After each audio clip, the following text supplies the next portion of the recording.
So I will be talking about several quotes that I feel are best representative of theme or lesson that I've chosen to uh, connect my two literature pieces with, which essentially is just talking about how women are valued and the damages of that. So the first quote here from Handmaid's Tale says, "He could fake the tests, report me for cancer and fertility, have me shipped off to the colonies with the unwoman." So women are essentially subject to death if they can't perform specific bodily functions, things that women are born with. So already we can tell that the value is only placed on women based on things that they're born with rather than um, like characteristics that are built over time, like personality, how intelligent they are. So basically, it's just reinforcing this idea that women are only valued for like their bodily functions and not as like actual human beings. So Gilead perpetuates this notion that they're only able to be valued if they can reproduce, and if you can reproduce, then you are free from death. So basically, that just tells you right there, if they're free from death, if they can perform like a bodily function that others may not be able to, it tells you right then and there that that is what they're valued for, and that's their only purpose. And offered knowing this, it will cause her to value herself based on the fact that she can have a child rather than like her characteristics built over time. The second quote it states, "Of course, this is Aunt Lydia. Of course, women believed there would be no future. They thought the world would explode. That was the excuse they used," said Aunt Lydia. "They said there was no sense in inbreeding." Aunt Lydia's nostrils narrow. Such wickedness. They were lazy women, she says. They were sluts. So Aunt Lydia's, condemning these women because and calling them lazy because they chose not to have a child. So women's value is once again placed solely on the fact that they can bear a child. And going off what Aunt Lydia is saying, if you can't have a child, then you're lazy, and if you do, you get praised, and with praise comes, validation. So that's how like the women in Gilead begin to value themselves for like having a child, and that's it. That's their only purpose. And Lydia states that yeah, women were sluts if they didn't have children. She's teaching the handmaids that you should be proud that you're having a child and not like these lazy women. The next quote. This quote was just I felt was really just clear to see like how Gilead treats women basically and how little respect they have for women.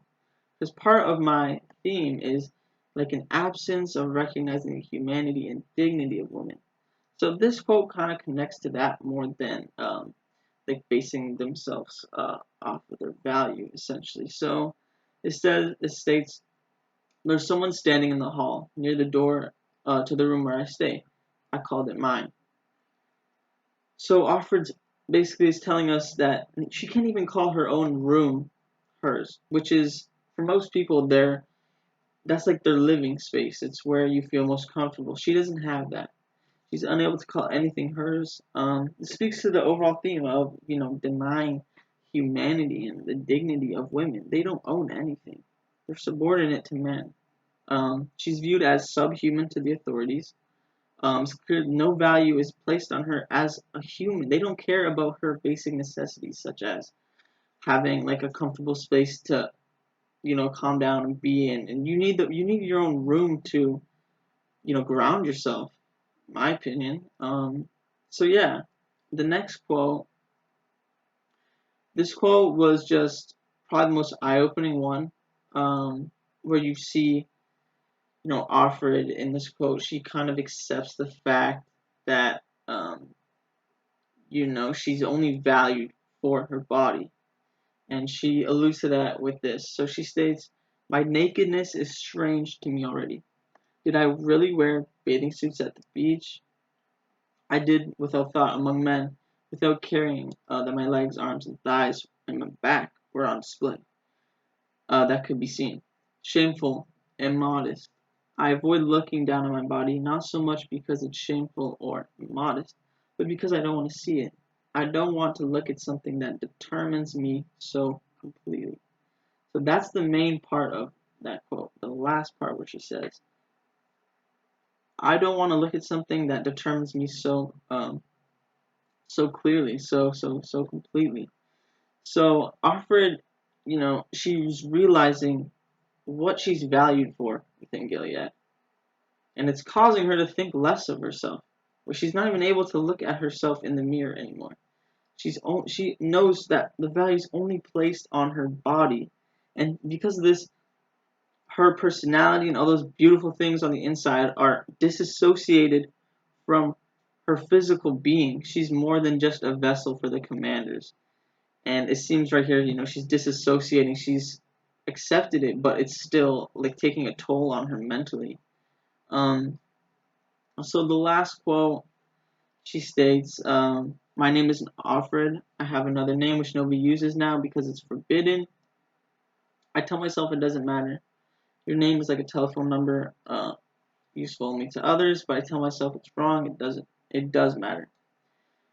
So this connects again, not as much to like her appearance as anything, but like the absence. It's just this is just a really clear quote that she's not even able to have a real identity within Gilead. Tells you a lot about how women are treated. Um, Her true self wouldn't even be able to live within Gilead anyway, because forbidden all her property that she owned forbidden. So yeah, Gilead provided June, which is her name, with a new identity. Her new name, her old name is forbidden, and represents her inability to express her feelings within the regime. Um, so yeah, once again, reinforcing the fact that Gilead doesn't care about the feelings of women, and they don't recognize them as human. They recognize them as vessels. Demonstrates their lack of respect for them. And yeah, her dignity is not taken into account. No respect is shown to her within her new living conditions. So a couple of these quotes, once again, they really connected to like how Gilead perpetuates this, absence of, recognizing the humanity and dignity of women. They're not seen as human.